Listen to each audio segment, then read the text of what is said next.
Hey everyone, how are you? I am so sorry I'm late today. Oh my goodness. My 11-year-old, where's my water?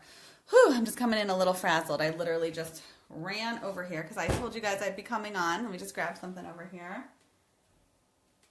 My 11-year-old was jumping on a trampoline over the weekend and hurt his foot. Apparently trampolines, those large trampolines, are one of the biggest causes of injury with kids. So thank goodness he is fine, but we had to go to the doctor. Hang on, let me just grab this pen over here. Okay, we had to go to the doctor just to make sure his foot was okay because it was hurting him a little bit. But in any case, I'm sorry. I know it's about 11 minutes late. I said I was going to come at 12:30. It's now 12:42 on my clock. So we are here Wednesday in the Ultimate Baby Sleep Group talking about answering your sleep questions this week on swaddling. For those of you who are new to the group, every Monday we have a certain question thread with a theme. Sometimes this week it's swaddling, sometimes it's catnap, sometimes it's night wake-ups, power struggles, anything you can think of. And I come in on Wednesdays and go through and answer your questions. And this is what this week's question looks like. Ask your questions about swaddling. So let's get right to it here. Now I know a lot of you said you wanted to come. I know this is nap time. We normally do them a little earlier. Sometimes we do them at nights. I try to break it up so that way different people on different schedules are able to come at different times. So we'll see. You know, I'm happy actually. Maybe I'll ask you. I'd love to hear what time of day is best for all of you to do these weekly question threads because I want to make sure, obviously, we set it up at a time where you can come because I want you all to be here. So I'm going to go through the questions here. There were not tons this week, and swaddling is a very, very important idea to discuss. Before I go through actually and answer your questions, I want to talk about, for those of you who don't know, what swaddling is, okay? Swaddling is actually just like this little picture here. When you wrap a baby up like a little hot dog in a swaddling blanket. Now, unlike that picture, usually swaddling means having a baby's arms completely swaddled down. So usually from like the shoulder down all the way down, their arms are kind of like pressed up really tight like little hot dogs. Now, a lot of people say their babies don't like to be swaddled or they've tried swaddling and it hasn't worked. I will tell you it doesn't work for every baby, obviously, just like anything we ever discuss is not like a blanket statement foolproof system. But most newborns love it. Most babies under 3 months love it because it does a few things. And just to talk about what it does do. Number one is it mimics the womb, right? When they were in utero, their bodies were tightly pressed up against themselves and they were always confined to a small space, and it gives them a very secure feeling instead of just kind of having this free range of motion in this air. That snug feeling of being pressed up against themselves is very secure and comforting for little babies.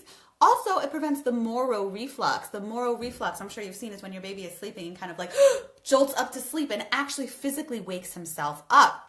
When a baby experiences this, it's actually like a physical sensation of falling. So when you are swaddling your baby, you're actually keeping them asleep by preventing this Moro reflux of his arms kind of flailing out, and you're helping him be comfortable and safe. Now, does that mean he's going to love it? No. Does that mean every baby is perfect solution for? No. Welcome to the world. Nothing's perfect, nothing's exact, nothing's the same. Just giving you some guidelines here. Okay, so that's swaddling what it is. I actually have a diagram. If anyone is curious what swaddling looks like or what type of swaddling I recommend, I do like pre-made ready swaddle blankets as opposed to just getting like, you know, they have receiving cloths and things they give you in the hospital. Those are great, but your baby can usually break out of it fairly easily, especially if you have a strong baby or if your baby is a little older, 4 months, 5 months. 5 months is another story. Shouldn't necessarily be swaddled then. We'll talk about that in a minute.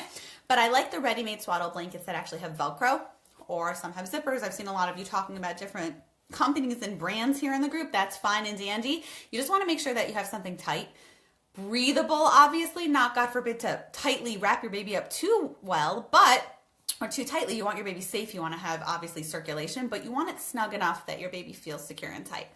Okay, so generally speaking, I'm just going to give you some guidelines, and I know I didn't get to the questions yet. Hopefully we will have some time, but I have a lot to say before we do that. As always, I have a lot to say about everything. I'm sure you've noticed. Oh, also, what do you think? I started decorating my office a little bit. Live simply. That's kind of like my theme I'm going with these days. Just some cute pictures, The other half over there is a little messier. I won't show you that. I was excited to show you all because I keep complaining that it hasn't been decorated. Okay, in any case, newborns till about 2 months of age, I always recommend using a full swaddle. Full swaddling means having both of baby's arms completely wrapped up, completely nice and tight, not giving them free range of motion. All right, at this age, you don't want to put a baby on their stomach if they're swaddled. Obviously, that could inhibit their breathing, make them not safe.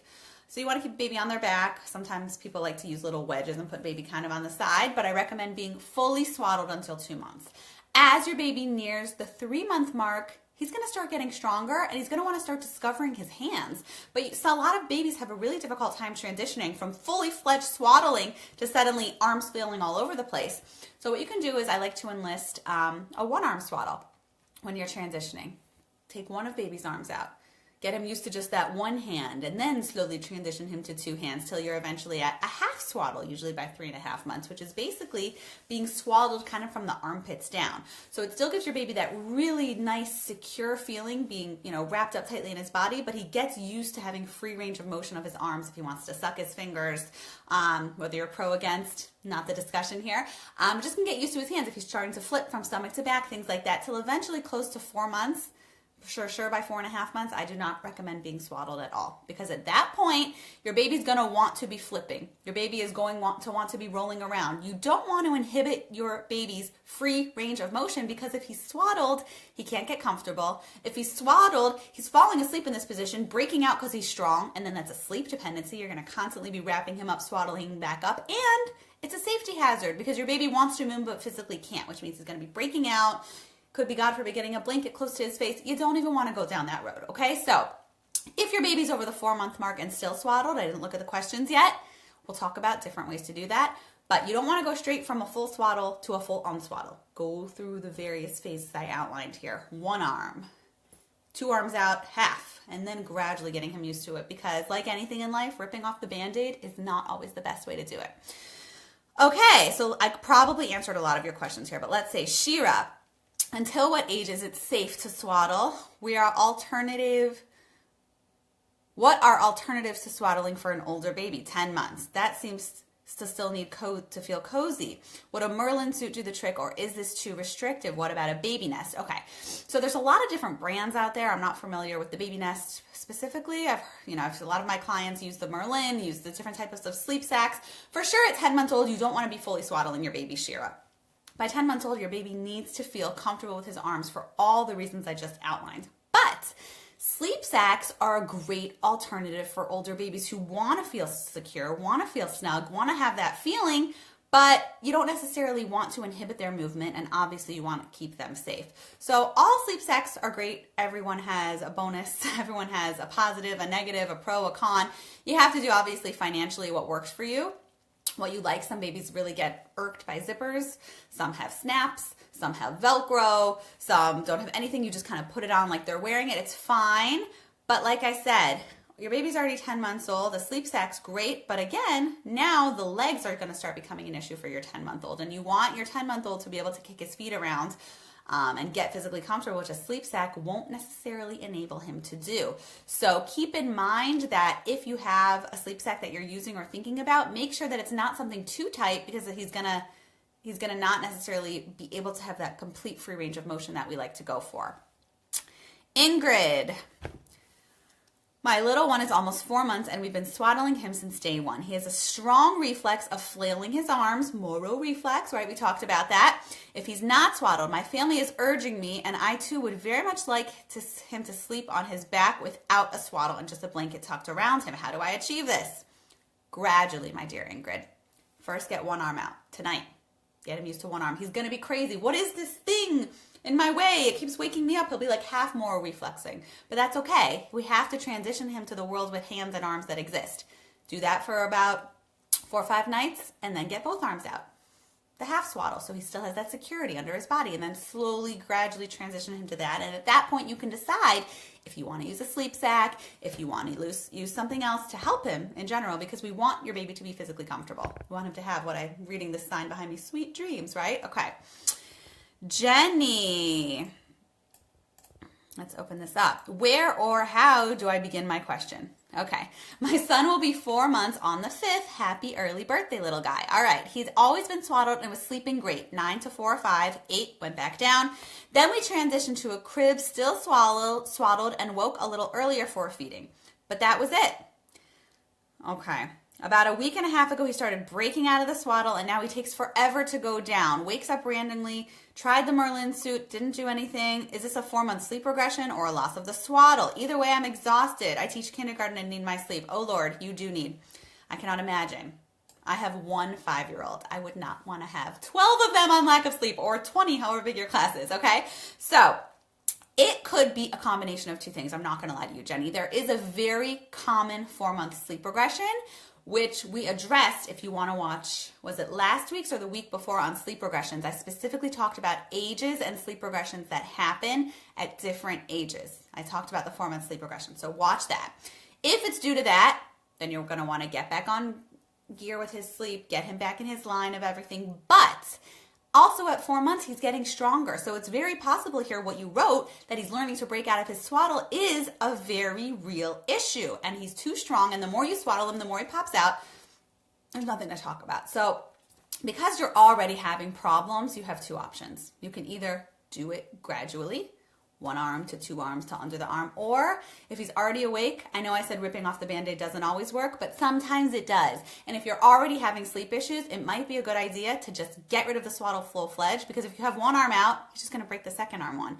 If you do the half, he's just going to kick his body out if he's as strong and as upset as you're describing. So it might be a good idea just to go full force with no swaddle. He'll be upset a little bit. You'll help him get used to his hands. You'll help him get comfortable using whatever means possible. So that way a week from now, he'll be used to it. Okay, you could do it gradually if you want. Also, I'm just reading between the lines here. It looks like that might be your best bet. Alicia said she had the same issue and found out that your swaddle Velcro was worn out. Possibly, but again, you got to start getting him used to those hands that exist. You've tried five different ones. Okay. All right, Nicole, you need alternatives to swaddling that will help your daughter stay asleep. She did okay with swaddling, but it was always a struggle until she was asleep. We'd even wait until she was sleepy to wrap her arms in because she hated it so much. Once she was swaddled, it kept her asleep longer because she's a lighter sleeper and constantly woke herself up.